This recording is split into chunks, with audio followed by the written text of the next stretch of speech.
బ్రహ్మానందం ఏదో సినిమాలో చెప్పినట్లు పిచ్చోళ్ళ గురించి వినటమే కానీ లైవ్లో చూడటం ఇదే మొదటిసారి అని అంటాడు. నిజంగా ఒక పిచ్చోని గురించి నేను కూడా ఇదే మొదటిసారి లైవ్లో చూస్తున్నాను.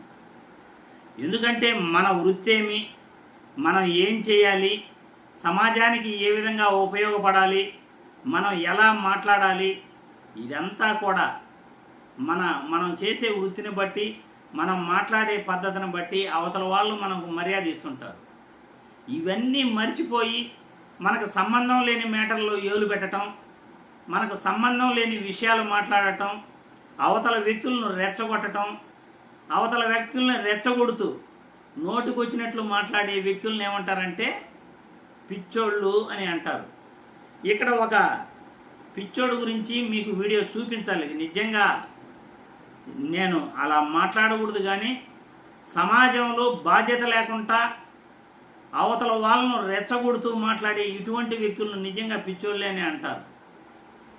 మనం ఒక గౌరవప్రదమైన జర్నలిస్ట్ పదవిలో ఉండి 10 మందికి ఉపయోగపడాలి, సమాజంలో జరిగే తప్పును ఎత్తి చూపాలి.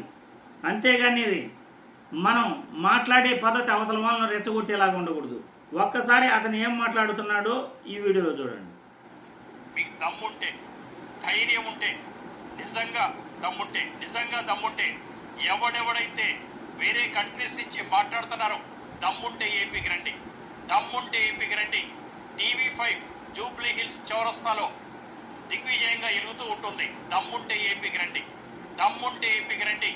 TV5 జూబ్లీ హిల్స్ చౌరస్తాలో దిగ్విజయంగా ఎలుగుతూ ఉంటుంది. పిచ్చడు గురించి వెంటనే కానీ లైవ్ లో ఇదే చూడటం. దమ్ముంటే లోపల రండి, దమ్ము లేకపోతే బయటకు రండి, మేము వస్తాం. విన్నారుగా? దమ్ముంటే ఏపీకి రండి. బయట నుండి ఎవరైతే మాట్లాడుతున్నారో, అంటే బయట దేశాల నుండి మాట్లాడుతున్నారంట.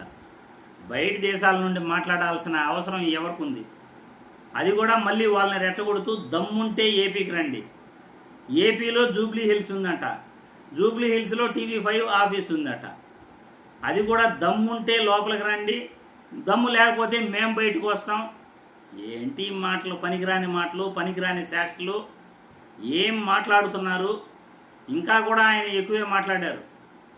మా చైర్మన్ గురించి మీకు తెలీదు, మా చైర్మన్ అలాంటోడు ఇలాంటోడు, ఆయన పాత మా చైర్మన్ కన్నా మీరు చూశారంటే మీరు తట్టుకోలేరు, మా చైర్మన్ అలాంటి వాడు, ఆయన నిజస్వరూపం మీకు తెలీదు, ఏమనుకుంటున్నారు మీరు? ఇవన్నీ కూడా ఆయన మాట్లాడారు. కావాలంటే వీడియో TV5లో ఆ వ్యక్తి పేరు కూడా నాకు తెలియదు.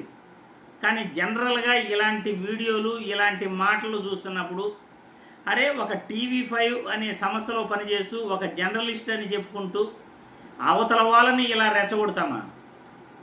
సమాజంలో మనం ఎవరైనా మనల్ని రెచ్చగొడితే కూడా అలా చేయటం తప్పు అని చెప్పాలి. అంతేగాని వాళ్ళకి ఛాలెంజ్లు విసరటం ఏంటి? దమ్ముంటే రండి అని అనటం ఏంటి? ఛాలెంజ్ చేసి నేను బయటకు వస్తాను, నువ్వు బయటకు వస్తావు, నా ఇది నా హిస్టరీ ఎంత, నాలో ఇంకొక రూపం చూస్తే మీరు నిలవరు, మా చైర్మన్లో ఇంకొక రూపం చూస్తే మీరు బతకరు, ఇలాంటి మాటలు మాట్లాడతారా?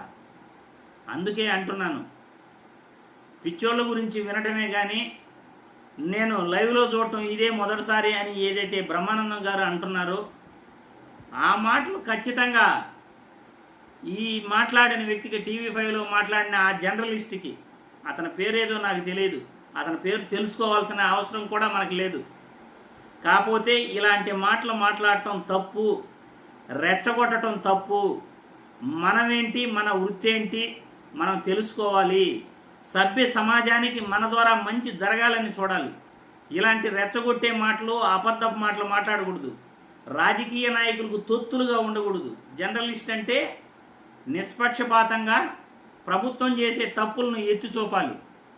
ప్రభుత్వం ఏదైతే చేస్తూ ఉందో, ఇచ్చిన హామీల గురించి, ప్రభుత్వం చేసే పనుల గురించి, శాంతి భద్రతల గురించి, విద్య గురించి, వైద్యం గురించి, ప్రభుత్వం చేసే వాటిని మనం ఎత్తి చూపాలి. వాళ్ళు ప్రజలకి సహాయపడే విధంగా మనం ప్రభుత్వాలకి తెలియజేయాలి. మన మాటల వల్ల ప్రభుత్వం మేలుకోవాలి. అదే జర్నలిజం అంటే. జర్నలిజం అనే పదానికి అర్థం కూడా మర్చిపోయి నువ్వెంత నేనెంత, నువ్వెట్లు నేను ఇటు, నా క్యారెక్టర్ ఏమి, నేను ఎలా బతికాను, నేను అప్పటి మనిషిని కానీ చూసామంటే నిన్ను చంపేస్తాను, నిన్ను పొడి, ఇలాంటి మాట్లాడతారా ఎవరైనా? అందుకే బ్రహ్మానందం గారి డైలాగు, పిచ్చోళ్ళ గురించి వినటమే కానీ ఇదే మొదటిసారి లైవ్లో చూస్తున్నాను అనే సామెత అయితే ఆ వ్యక్తి కరెక్ట్గా పనిచేస్తుంది. ఆయన బహుశా మానసిక స్థితి సరిగా లేనట్టుంది, అందుకే కాబోలు ఆ విధంగా ఛాలెంజ్లు చేస్తున్నాడు అనుకుంటా.